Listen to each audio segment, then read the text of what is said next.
165 জনৰ মৃত্যুৰ পিছতো গোলাঘাটত বন্ধন হল চুলাই। মৰঙেৰ পানীকৰাত পুনৰ মৃত্যু দুজনৰ।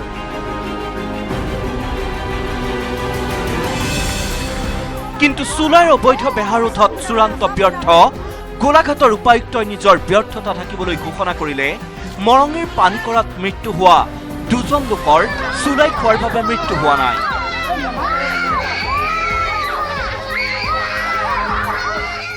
জিতু দাস বোলা যিজন মানুহ ঢুকালে তেওঁ গেষ্ট্ৰিক আলচাৰ একিউট গেষ্ট্ৰিক আলচাৰত ভুগি আছিলে।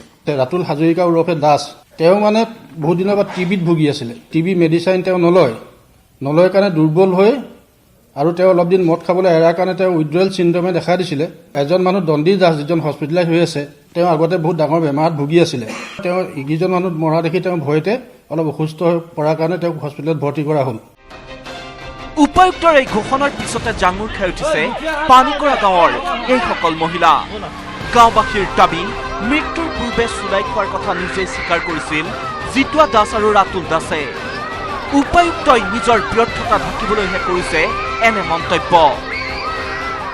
তেওঁ নিজে কৈ থৈ গৈছে যে আমি চম্পা দাসৰ ঘৰত মদ খাই পেলাই মোৰ এনেকুৱা অৱস্থা হৈছে বুলি তেওঁ কৈছে। তেওঁ যেতিয়া পৰি গৈছে তেওঁ পেটৰ বিষ হৈছে, পেটৰ বিষত বাগৰি ফুৰিছে। মই অচি ছাৰক ফোন কৰিছিলোঁ যে এনেকৈ মোলৈ ফোন আহিছে, চুলাই ক'ৰবাত বনাইছে, চুলাই খাইছে, আপুনি আহকচোন। তেতিয়া অচি ছাৰে ফোনটো কাটি থৈ দিলে, কথাটো লৈ পেলাই এই জেগাটোৰ কথা সুধি। কিন্তু ইয়ালৈ এই অচি ছাৰ নাহিলে কোনো। সম্পূৰ্ণ জানিছে দুখ ৰাখিবৰ কাৰণে জিলা প্ৰশাসনে এইটো মানে মদ খাই নাই মৰা বুলি কৈছে। পুনৰ চুলাই খাই মৃত্যুৰ অভিযোগ উঠাৰ লগে লগে গোলাঘাটৰ উপায়ুক্তই দাবী কৰিলে চুলাই খোৱাৰ বাবে লোক দুজনৰ মৃত্যু হোৱা নাই। কিন্তু জিলাখনত চুলাইৰ প্ৰচলন বন্ধ কৰিবলৈ উপায়ুক্তগৰাকীয়ে প্ৰদৰ্শন নকৰিলে এই তৎপৰতা। শনিবাৰে পানীকৰা গাঁৱৰ মহিলাসকলে চুলাই ঘাটিত অভিযান চলোৱাৰ পিছতো আৰক্ষীয়ে উচ্ছেদ নকৰিলে গাঁওখনৰ চুলাই ঘাটিসমূহ।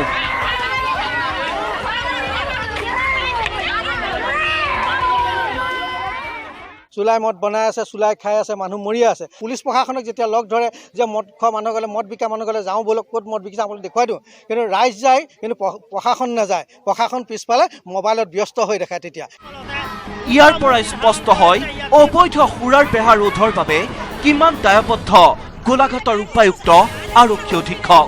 অৱশ্যে কেৱল গোলাঘাটতে নহয়, ৰাজ্যৰ চুকে কোণে বৰ্তমানো উভয় নদী হৈ আছে মাৰাত্মক চুলাই। এইবাৰ শিৱসাগৰৰ আমগুৰিত চুলাই প্ৰাণ ললে এজনৰ। শনিবাৰে মৃত্যু হয় দীৰ্ঘদিনে চুলাই সেৱন কৰি অহা ঘোঁৰাচোৱা গাঁৱৰ ৰন্তু চেতিয়া নামৰ লোকজনৰ। 3 সন্তানৰ পিতৃ ৰন্তুৰ মৃত্যুত পৰিয়ালটোলৈ নামি আহিল ঘোৰ অমানিশা। ৰাইজৰ অভিযোগ, বছৰ বছৰ ধৰি অঞ্চলটোত অব্যাহত আছে বৰ বিষ চুলাইৰ ব্যৱসায়। কিন্তু আমগুৰিৰ আবকাৰী তথা প্ৰশাসনে চুলাই ভাটি আৰু অবৈধ সুৰাৰ বিৰুদ্ধে গ্ৰহণ নকৰে কোনো ব্যৱস্থা। দীৰ্ঘদিনৰ পৰাই চুলাই খাই আজি গৈছে আৰু যাতে এনেকুৱা নহয় বেলেগ মানুহো। গতিকে আমাৰ ইয়াত গঢ়ি উঠা সৰু সৰু যিবোৰ বিপণী মানে সজলেভাৱে পোৱা মাদক দ্ৰব্যৰ দোকানবিলাক অচিৰে বন্ধ নকৰিলে এটা ৰন্তুৰ নিচিনাকে এইখন গাঁৱৰ পৰা হাজাৰ হাজাৰ ৰন্তু হয়তো। নুমলীগড়ৰ পৰা প্ৰণৱজ্যোতি শইকীয়া আৰু শিৱসাগৰৰ পৰা Joyjyoti Gogoi, news 18 Assam north east.